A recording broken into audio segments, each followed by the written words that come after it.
Back in April of 2013, I went through something that I haven't been able to talk about. I was paid a significant amount of money to stay quiet, in return for signing a 10-year agreement to shut the hell up.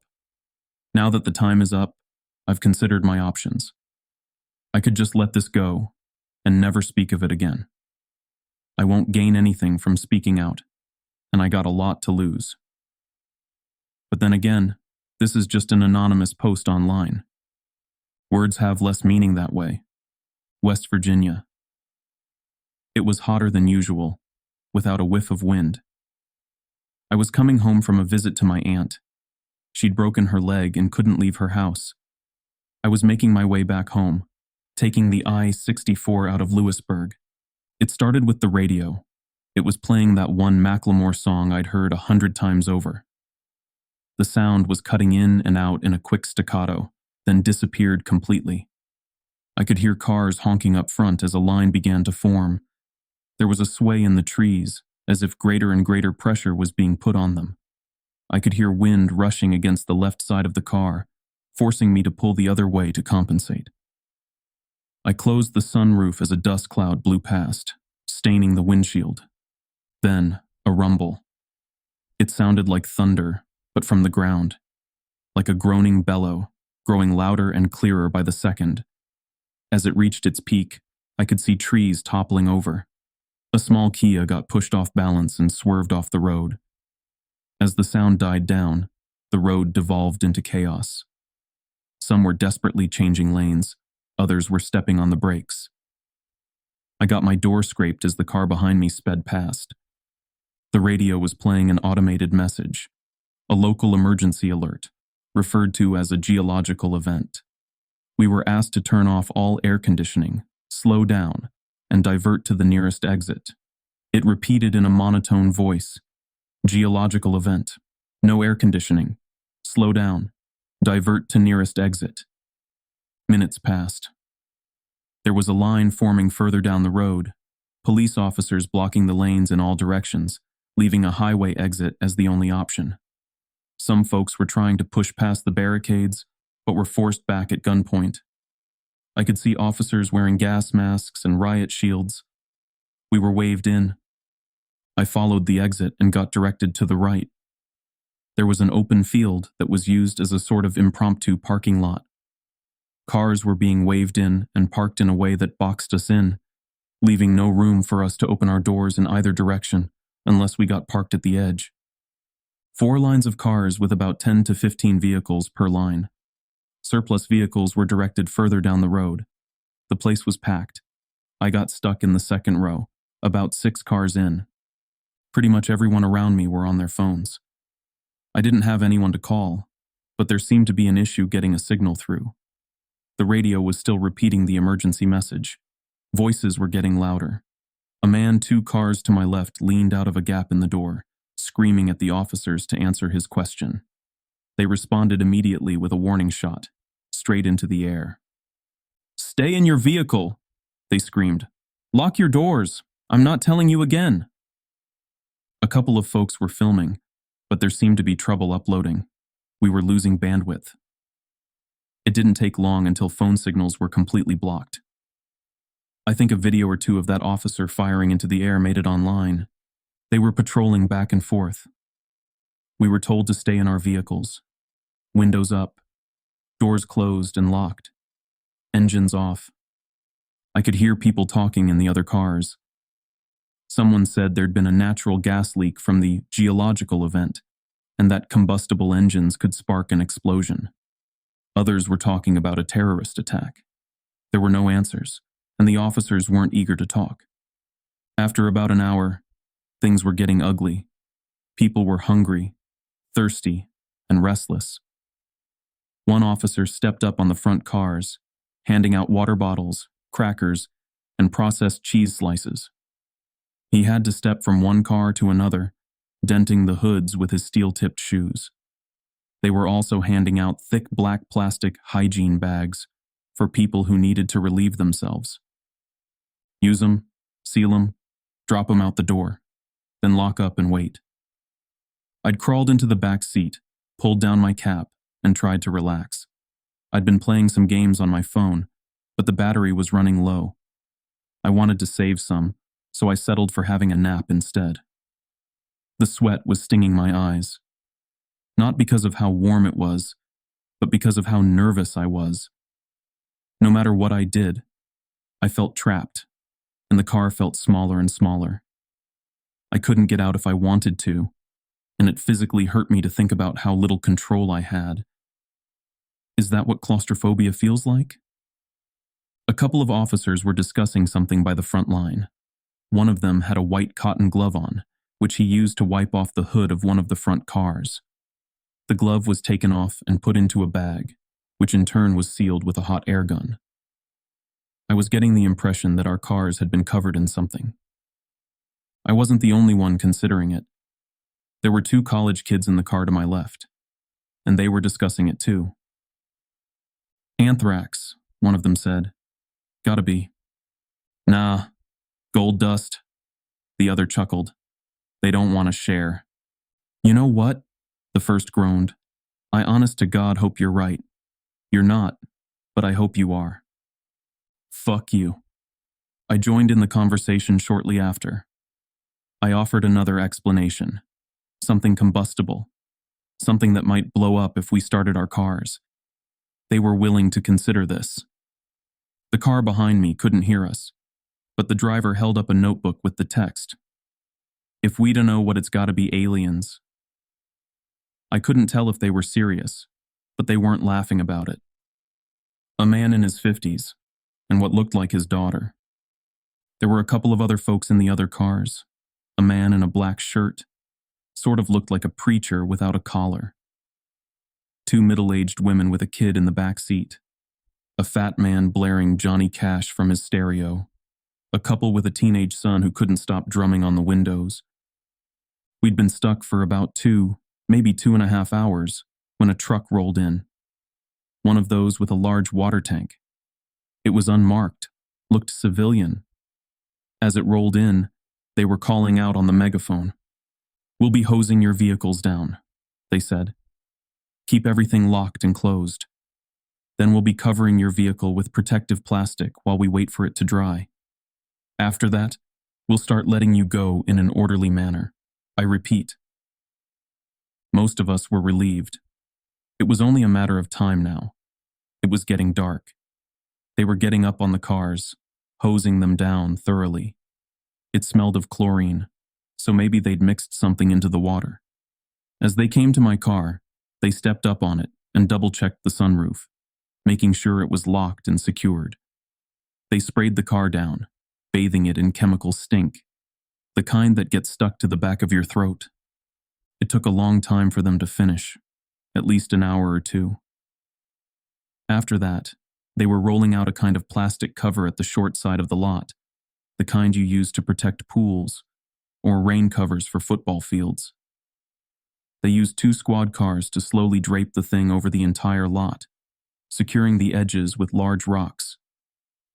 Please stay calm, they called out as the plastic crawled over us. I know this is uncomfortable, but this is for your own safety. Once the cleaning is done, you will be free to go. Stay inside your vehicle at all times. I repeat. I did as I was told. I stayed inside, and I watched that plastic cover sweep over me. It felt like getting buried alive. All lights went out, leaving me in complete darkness, accompanied only by the vague, disembodied voices of the others. The college kids were talking about where they were going to go after this. Someone was honking, not sure if it was to show support or discontent. Someone else was cheering. I took my last swig of water, washing down my final plain cracker. I got back in the driver's seat. I could hear as they finished moving the plastic cover and parking their squad vehicles. I waited patiently, figuring it'd be maybe another hour or so. They hadn't really given us a timeline, but I could breathe a little easier. Sort of. I was going back and forth between feeling empowered with my hands on the wheel and feeling like I was stuck in a metal coffin. It was so dark, and everything smelt of plastic and chemicals, like a car wash stuck in time. As the excitement died down, I paid more attention to the background sounds. I tried to filter out the various discussions from the nearby cars, and somewhere in the distance, I heard raised voices. It wasn't coming from the cars, but the officers. Whatever they were talking about, it was a heated discussion. An hour came and went, and people were getting impatient. More cars were honking. Others were yelling, demanding answers. I couldn't get my leg to stop shaking. The more I thought about getting out of there, the smaller the car felt. I was hyper-focusing on things I couldn't control. I was a little thirsty, and I was out of water. I needed to use the bathroom. I wanted to stretch my legs and go for a walk. I wanted to breathe fresh air and get that awful chemical taste out of my mouth. I heard cars starting, accelerating. The truck was moving, somewhere off to the side. "We need you to stay in your vehicle," a voice screamed over the megaphone. "Do not leave for any reason. Stay in your vehicle." Cars speeding off. Not many, but a couple. Then, quiet. The officers left us there. Everyone was quiet. A couple of folks had opened up their phones, using them as flashlights to look from car to car. Looking out at the sea of vehicles, all of us trapped under that dark cover, I could see a handful of lights cut off by sharp silhouettes. I couldn't make out who was who in the dark. It was all just people. Anonymous. I heard a gasp somewhere in the back. There was a metallic clunk, like when the officers climbed atop our cars to get us our water. There was a careful cheer as some folks figured they were taking off the plastic cover. But that wasn't it. Instead, there were more footsteps. The cheers slowly died down as more and more footsteps pattered across our cars. I stopped counting after a dozen. The silhouettes in the other cars were still. We all held our breaths, waiting for an answer to show itself. What the hell was going on? What was that sound? Somewhere off to my right, I heard a voice. "Who's up there?" It sounded like an older man. I'd seen a pickup truck that way earlier. Almost as a response, the footsteps stopped. There was a faint, clicking sound, like someone snapping their tongue against the roof of their mouth. Click, click. And from further away, a click in response. From somewhere to my left, another couple clicks. Then, a cascade of clicks. Dozens. Maybe hundreds. There was an awful metallic noise coming from my right. Then, breaking glass. A scream, cut short, followed by several irregular taps of the car horn. One of the silhouettes in the distance turned into a blur as something passed through the windshield, cutting through the plastic cover. Somewhere in the front row, the roof of a car was cut wide open. Someone was pulled up out of their seat. 2 cars back from where I was, there was more glass breaking. It sounded like a wild animal got in. I could see a weak hint of red spattered against the passenger side windows. I wasn't getting any air. I could feel my heart beating through my chest as my arms started shaking. My hands were cramped around the steering wheel, and I felt sweat dripping down my shoulders. I couldn't control it. I didn't even see what was going on. But these sounds, these screams, they awakened something primal. This was danger. A threat. My body knew long before I did. The college kids in the other car were ducking down. One of them waved a hand at me, as if telling me to get down. I nodded. I scrambled into the back seat. I couldn't see where I was putting my hands or my feet. Everything is different in the dark. As I tumbled my way over, my foot accidentally tapped the car horn. It was a quick tap, a fraction of a second, but to me, it was the loudest sound in the world. I was lying on my stomach in the back seat, and within seconds, something heavy climbed onto the hood of my car. I could feel the car buckling. It was much heavier than the man who'd passed out water bottles. I held my hands in front of my mouth to stop the panting, but I just ended up snorting up sweat instead. My nose stung as I bit my tongue, listening to every metallic groan as whatever was outside moved and shifted. Click, click. And from behind my car, a click in response. There were no lights being held up anymore. Everyone was cowering, going quiet. I pushed myself up against the door behind the driver's seat, trying to make myself as small as possible. I could hear the frame of the car complain as something slowly moved. When it came to my sunroof, there was a slight crack. That made it stop. Another crack. I silently shook my head, as if trying to ask the car to stop. That thing was going to break. And it did. My legs were showered with glass as a big blob of plastic cover dipped into my car. Something big came tumbling into the front seat, still covered in protective plastic. It twitched and spun around. Its clicking, turning from a careful question-like noise to a never-ending barrage. It was calling for help, alerting others, and it was cutting its way through the plastic. There were footsteps coming from every direction, some of them leaping from car to car, some of them leaping far enough to skip a car as they hurried. I was going to be swarmed within seconds. I fumbled with my hands, accidentally cutting my thumb on the broken glass. I managed to open the passenger side door, but even at its widest, and even when pressing into the college kid's car, it wasn't enough room to get out. Still, I had to try. I pressed myself into the gap and exhaled as much as I could, flattening my chest. While the thing thrashed around inside my car, I could feel my vision going faint. Black spots popped up at the edge of my vision. My arms were going weak. And yet by some miracle, I made it through. As my face hit the gravel of the makeshift parking lot, I felt the burn of residual chemicals. I swallowed my instinct to run, instead staying on my stomach, forcing myself to crawl under my car. There were more of them, some climbing on, some off. My chest was pressed to the ground as the weight shifted. I heard breaking glass from the windshield and tearing fabric. Something was stuck up there, and it was furious, like a trapped animal. I could hear the college kids mumbling to one another, trying to stay calm.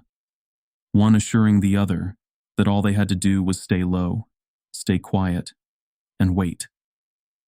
Then, something slammed into the passenger side door, the one I'd crawled out of. The door was pressed up against the neighboring car, then fell haphazardly to the ground, completely off the hinges.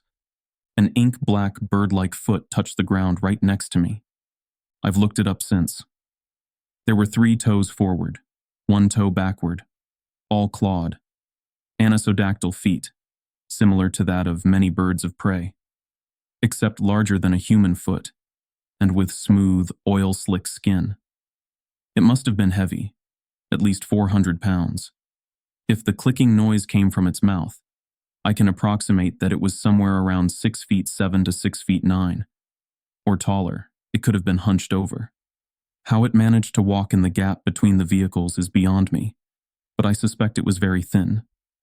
It daintily walked from my car to the others, as if scanning for something. I could barely see anything in the dark, but this thing seemed to navigate it perfectly. It didn't bump into anything. There was a tap on the glass of the car behind me, to my right, and someone got startled. A short scream, and the hunt was on. This time was different. It must have caused some kind of chain reaction, as all of a sudden the plastic cover was getting torn up left and right. People were clawing their way out of their cars. I heard someone kicking against their windshield. Another was trying to open their door. I could hear it slamming against the side of the car next to them. And off in the distance, there was gunfire. Just a couple of shots. The college kids in the car next to me slammed their doors open and followed my lead. They rolled onto the ground and under their car. There was a little more light coming in as the cover had been torn above. Their faces were red from tears, and one of them was desperately trying to call for help on his phone. The other grabbed the phone out of his hand. A short scuffle ensued, ending with them putting on a ringtone and sliding the thing as far to the left as they could. Whatever car that phone landed under was demolished. Every window broken. Every passenger gone. I could hear the grinding as a seat was ripped in two and thrown away. In a matter of seconds, an entire vehicle was torn to pieces as a dozen of those things swarmed it. "Shut up," one of the college kids repeated. "Shut up, shut up, shut up." Something reached under my car. It scraped against the sole of my shoe, tearing a hole all the way to my big toe. I hurried forward, scurrying like a lizard. The college kids noticed and followed suit. I don't think they thought about it too much. It was just movement, and they went for it. I made it 2 cars down before I got stuck.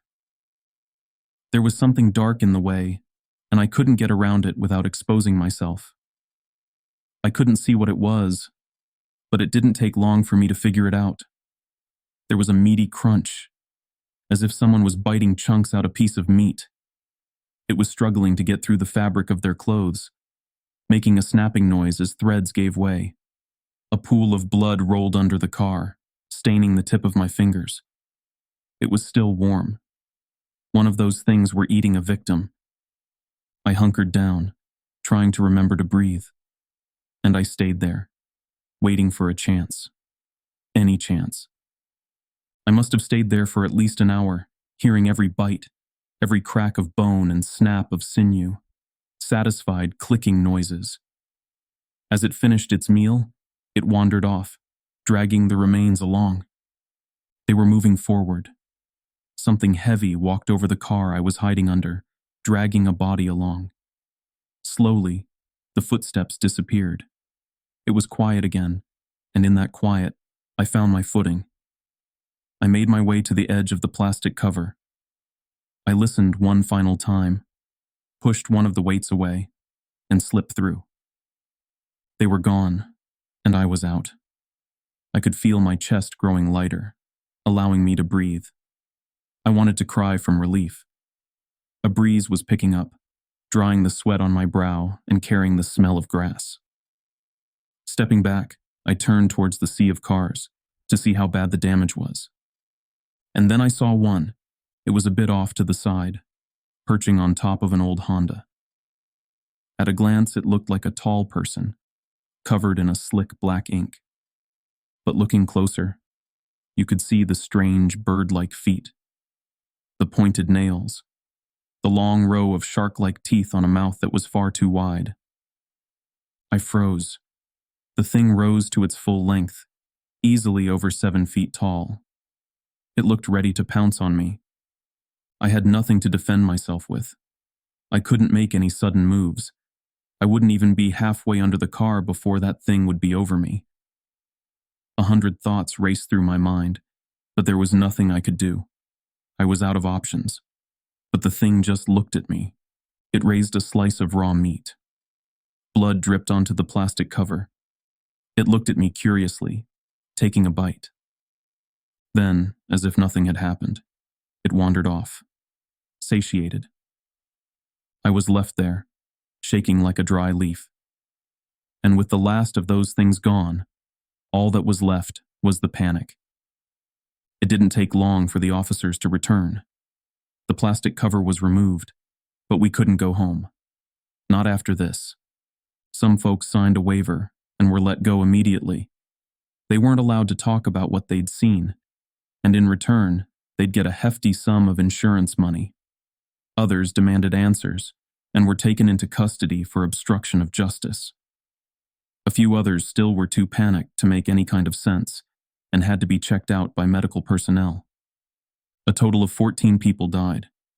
It was described by a combination of causes: a traffic pileup, carbon monoxide poisoning, animal attack. I think there was something about an escaped convict too. Excuses all over the place, and the times were all wrong, spread out through a couple of days to more smoothly blend into accident statistics. And if you wanted to go home and get your insurance money, you had to sign a non-disclosure. I did too. I know the college kids did as well. Goddamn miracle they made it out, but I saw them. 34 cars had to be towed, 18 people wounded, 6 seriously so. 4 people lost at least one limb. One guy had an arm ripped off halfway up his collarbone. I don't know how he survived. Most people never saw those things up close. They just remember the screams and the breaking glass. Sometimes at night, that's all I hear too. Closing my eyes reminds me of lying under those cars, feeling the pressure as the weight shifted. I still get trouble breathing. I think a part of me is still stuck there. It stayed in my vehicle.